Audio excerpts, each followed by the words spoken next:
Wouldn't it be a problem if I divorce you? You already know the outcome, right? I ended up in this situation because I married you, didn't I? Why do you think I would be troubled if we got divorced? If anyone should be troubled, it's you. Open your eyes to reality. It's been 1 year since I got married to my husband. We both work as full-time employees and live in my husband's company-provided housing. My mother-in-law lives about a 30-minute drive away. She doesn't interfere in our lives. However, she willingly provides us with advice and wisdom for daily living, maintaining a good distance with us. Thanks to that, I think my husband and I were doing reasonably well. Then, one day, I started feeling sick at work. Before I could have lunch, I was hit by an intense feeling of nausea and ended up vomiting continuously in the company restroom. I thought it was serious. At that time, I thought that if I just lied down and relaxed for a while, my condition would eventually improve, so I didn't take it too seriously. For the time being, I decided to go back to the office and inform my boss that I wanted to leave early. I was confident that I looked very pale, so I didn't think my request would be denied. Therefore, while holding on to the toilet, I sent a message to my husband saying, "I can't stop vomiting. I'm not in a condition to cook dinner, so either eat out or get takeout."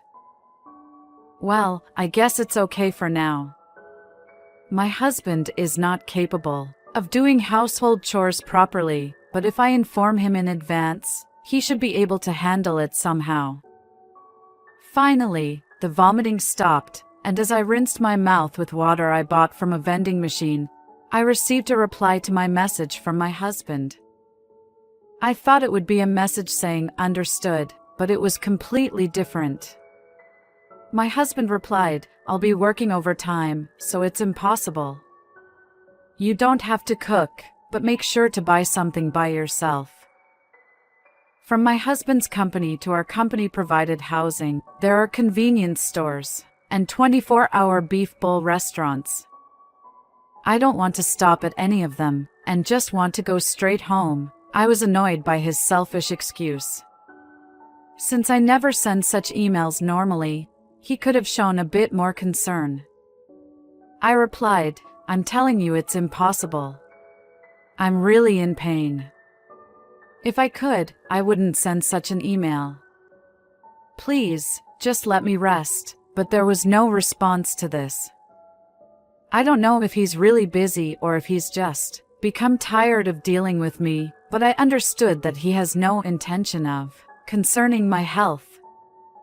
I never expected such a cold reaction. I thought we were able to get along well and respect each other. I have been supporting my husband, but it seems that he was simply not interested in me and did not actually respect me. Thanks to my anger towards my husband, the nausea subsided a bit temporarily, so I went back to the office and requested my boss to let me leave early. As I had expected, my boss was very concerned about my appearance and immediately approved my early leave. On the way home, the feeling of nausea got strong again, and I felt a slight feverish sensation in my body. But I stopped by a bento shop near our company-provided housing and ordered a bento for my husband. I requested it to be ready around 6 p.m. and somehow managed to crawl my way back home, where I became a resident of the restroom for a while. I had no energy to go to the bedroom and just collapsed in the restroom. After managing to get up somehow, as I tried to head towards the bedroom, I noticed that the clock's hands were already pointing to 7:30 p.m. It had been over an hour and a half since the time I had reserved the bento. To prepare for the possibility of being hit by nausea again, I took a vomit bag in one hand and headed towards the bento shop. The shop attendant gave me a slightly unpleasant look, but I had no energy to care, so I silently accepted the bento and slowly made my way back to the company-provided housing. I encounter my husband on the way home. Not alone, but along with colleagues, who also live in the same company-provided housing. If he could come home at this time, he could have bought and eaten something. If I were feeling well, I would have shouted at him, but I have no energy or time for that. One of his colleagues says, dinner tonight is a mess," in a mocking tone. I got angry, but I don't have the strength to deal with them. I feel like I might vomit if I open my mouth. But these men who can't care about my circumstances or my appearance mutter things like, "She's so unfriendly," and leave saying their goodbyes to my husband. It's difficult enough dealing with people who lack even a trace of observational skills. It's hard to see their expressions at night, and my colleagues who don't know my usual state of being can't be helped, but even my husband, who should know me well, says heartless words like, "At least greet them properly. You're ruining my reputation. Is that my meal? Hand it over," and snatches the bento from my hands. As I glare at him intensely and say, "You read the message, didn't you? Are you an idiot?" He purses his lips, leaves me behind, and goes back to the company-provided housing ahead of me. Later on, I was feeling down as I prepare to face my husband, who can't show concern for his own wife. Dragging my feet, I head towards the company-provided housing. Arriving home, I reach my limit and head straight to the bathroom, vomiting once again. At this point, I had a feeling that it wasn't just a simple illness. The pain is so intense that tears and nasal mucus flow. In the distance, I think I hear my husband yelling, "Hey! How long are you going to stay in the bathroom? Open the door! I can't use the bathroom. If you're sulking, do it in bed. Hey! Are you even listening?" But at that moment, I don't have the energy to deal with him. I don't even remember when I locked the bathroom door. I don't think I had the time for that, but I really didn't want to see my husband face. To ask for help, I would need to unlock the door, but I can't even stand up anymore, so I close my eyes, surrendering everything. The next time I managed to lift my eyelids was when I heard the sound of knocking on the bathroom door, and my mother-in-law's voice reached my ears. "Are you okay, dear? Hang in." Unlike my husband's yelling voice, my mother-in-law's voice shows her concern for me. Encouraged, I somehow managed to cling to the door and unlock to open it. "See, it's open." "You are just sulking," echoed my husband's careless words. But soon, a pleasant sound reached my ears. My mother-in-law had slapped my husband. She said, "Are you blind? You idiotic son! It was obvious she had collapsed. Call an ambulance quickly." She scolded him, but my husband, in a sulky manner, said, "You are just sleeping, right? Move her aside. I'll drag her out into the hallway." He said it heartlessly. But as he continued to groan, he rolled onto the floor. Seeing him clutching his groin, I realized he had been kicked by my mother-in-law. "You useless!" Having witnessed all of that, I let go of consciousness once again. When I woke up next, I was in a hospital bed, and my mother-in-law was peering into my face with her worried face. As soon as she noticed I had woken up, she broke into a smile and tightly grasped my hand, saying, "I'm so relieved. I was worried about you." According to what my mother-in-law told me, my husband, unable to use the bathroom due to me being inside, had gone to his parents' house. He probably intended to complain to my mother-in-law about me, because it would have been faster just to rent a restroom at a convenience store. But hearing my husband's story, my mother-in-law said, "You received a message about her feeling unwell, right? She wouldn't normally complain like that. We'll be going back right now. If necessary, I'll even break down the door to help her." She smacked my husband's rear and accompanied him all the way to our apartment. My face, as I was being taken away in an ambulance, apparently turned pale, even beyond a bluish color. In reality, I had developed acute gastroenteritis due to overwork, and the continuous vomiting had caused severe dehydration, nearly leading to death.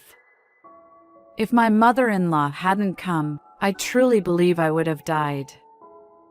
I expressed my gratitude to her, but she replied, "It's all right, dear. More importantly, I'm truly sorry for my son. I never imagined he would become such a useless adult." She bit her lower lip, looking regretful. Perhaps she was feeling guilty of bringing up my husband as he is. But that's my husband's problem. It's not my mother-in-law's fault. It's because he didn't learn from his mother and instead relied on her. That's how my husband grew up. By the way, he's not even here right now. He apparently went to work, saying, "I'm busy." He probably ran away because he didn't hear us accuse him about me actually being sick. I realized he's someone who behaves that way through this incident. In the end, I decided to stay in the hospital for a while. My condition didn't improve quickly, and my hospital stay became prolonged. Since my mother-in-law has her own life to live, I can't keep relying on her forever. When I felt good enough, I got a permission to go out and returned home to get a change of clothes. My home was in a terrible state. Garbage had been piling up, and the room was filled with an unpleasant odor, with flies freely buzzing around. It's astonishing that anyone could live in such conditions. Now, since I haven't fully recovered, I don't have the motivation to clean up and leave it as it is before returning to the hospital. The thought of having to clean up when I'm discharged made me feel down. The next day, my husband came to the hospital room, and before I could even think, he said, "Hey, you went back home yesterday, right? The neighbor's wife said she saw you, so it's useless to try and cover it up. If you went back home, why didn't you clean? You're slacking off on your own work. Are you mocking me, using your illness? If you don't change your attitude, I have my own thoughts, too." He said such idiotic things while throwing divorce papers at me. His words were so ridiculous that I was lost in words, and he seemed proud, saying, "You'd be in trouble if I divorced you, wouldn't you?" There's no reason for me to be in trouble. I work too, and if I no longer have to take care of a husband who can't do anything, life will become easier. Since he doesn't help me, even when I'm going through a difficult time, there's nothing good about being together. I feel sorry for my mother-in-law, but I don't feel anything towards my husband himself. Without hesitation, I accepted the divorce papers and told him, "I'll make sure to prepare it before your next visit, so for now, just go home. You're bothering me." I sent my husband away. He seemed to have expected me to cry and apologize, but with wide eyes, he said in confusion, "Hey, what's going on?" But I didn't care at all. I had brought my personal seal to the hospital room, so I stamped the divorce papers within that same day, and all I had to do was wait for my husband to come again. However, since it seemed like my husband only intended to threaten me, I worried if he would actually submit the papers properly. In fact, I feel it would be more certain if I submitted it myself after being discharged, rather than handing it over to him. But my worries turned out to be groundless. 3 days later, not only my husband but also my mother-in-law were in the hospital room, and my husband was being restrained by my mother-in-law, forced to bow his head to me. My mother-in-law said, "I'm truly sorry that my idiot son has caused nothing but trouble. I've had enough of it. I'm sorry this is such a small amount, but please use it as compensation for your new start." She handed me an envelope filled with money. Oh, I can't accept this. It's too heart-wrenching to let my husband off the hook after my mother-in-law saved my life. That's why we don't need a divorce, so there's no need to give me something like that. All I need is for you to show some remorse, and that's enough. I'm not seriously considering a divorce. He went out of his way to provoke me with such words. I have no intention of letting my mother-in-law pay money, nor do I have any intention of pretending the divorce conversation never happened. I work too, so I can manage my life without any problem. Please use this money for yourself. But can I ask you a favor instead? Could you submit this on my behalf? I just can't trust my husband. My mother-in-law nodded and said, I understand. I will take responsibility and submit it for you. My husband's expression changed dramatically, and he said, Wait a minute. Think it through. It's a divorce. There are only downsides, right? Well, I admit I was a little in the wrong this time. I apologize.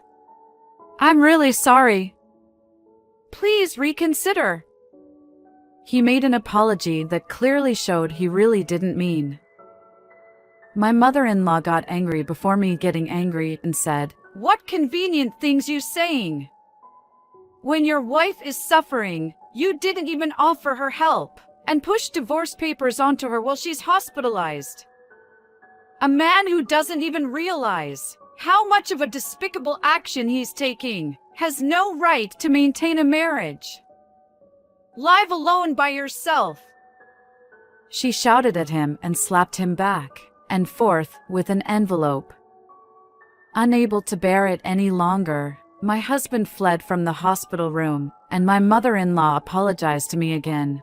I will take responsibility and submit this. But if you have any troubles, please don't hesitate to contact me. She gave me warm words. However, even after the divorce was finalized, my ex-husband, behind his mother's back, would call and say convenient things like, Let's live together again and build a family. It's annoying. He was just working. It was me who made our home function as a family. All the household chores were pushed onto me. I was working full-time too. That's why I collapsed and was even diagnosed with overwork. How could he demand a fresh start without understanding any of that? Of course, I immediately informed my ex-mother-in-law about this phone call. After that, the harassing calls stopped completely. I can't help but respect my ex-mother-in-law. Thank you for watching until the end.